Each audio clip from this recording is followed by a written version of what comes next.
So let's bring in ABC News contributor LZ Granderson for more. And LZ, you heard Maggie bring it up right there. You know, Sha'Carri Richardson, the U.S. sprinter and gold medal favorite, who tested positive for marijuana and was suspended ahead of last year's Summer Games, is calling this out as a double standard.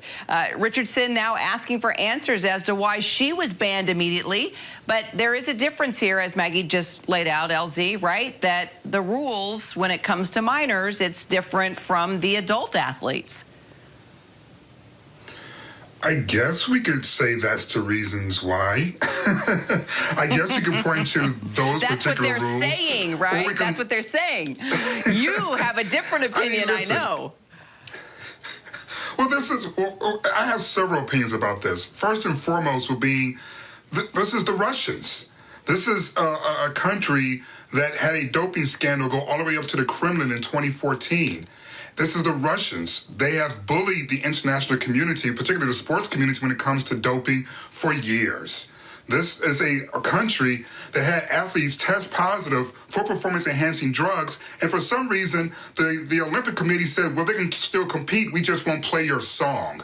I mean, what is that? So this is just, for me, more par for the course. You have a skater here at 15 years old who has already put on historic performances and is doing things we've never seen before. That same skater has now been found to be taking performance-enhancing drugs, and we need an investigation to figure out what's going on. What's happening here? No, you're right. And you know, let's talk more about that, okay? In reaction to the news that Valieva can compete, here's what Sha'Carri Richardson actually tweeted out. Can we get a solid answer on the difference of her situation and mine? My mother died, and I can't run, and was also favored to place top 3. The only difference I see is I'm a black young lady. You know, Sha'Carri says that THC is not a performance-enhancing drug. So let's talk about that. I mean, THC, right, versus steroids, 2 banned substances, 2 different consequences here. I mean, it just adds to the confusion. I mean, LZ, what do you think is the deal? Well, I'm not confused. There is a double standard here. And I would argue that, you know, while I am frustrated that the Russians seems to be bullying the Olympic Committee, bullying the sporting community globally, I'm more frustrated about how we have been handling this conversation domestically. And here's why. I wrote for the Los Angeles Times, where I'm an op-ed columnist, that the silence of the USOC when it came to Sha'Carri's case to begin with was really disappointing. Because as we just witnessed in Serbia with Novak Djokovic, everyone knew that Novak Djokovic was flaunting the rules. He eventually wasn't allowed to compete in Australia because he wasn't vaccinated. And you know what happened when he went back home? He was treated like a hero. He met with the Serbian president. His country rallied around him and protected him. That did not happen for Sha'Carri. She was left out there to dry when the marijuana case came out. Our president said the rules are the rules, even though he was well aware of how Russia has always flaunted the rules when it comes to performance-enhancing drugs in its athletes. Still, President Biden said with Sha'Carri, the rules are the rules. And now here we are again, where this athlete is allowed to compete despite testing positive for performance-enhancing drug in December. And again, is Sha'Carri on her own? Where's the domestics? Where's the State Department statement? Where is the USOC statement? Where is her support here in America from the very institutions that's supposed to be protecting these athletes? So my frustrations with Russia are very real, but so are my frustrations here stateside. So what response, then, would you like to see the Olympic Committee make on this? Do you think there will be a response?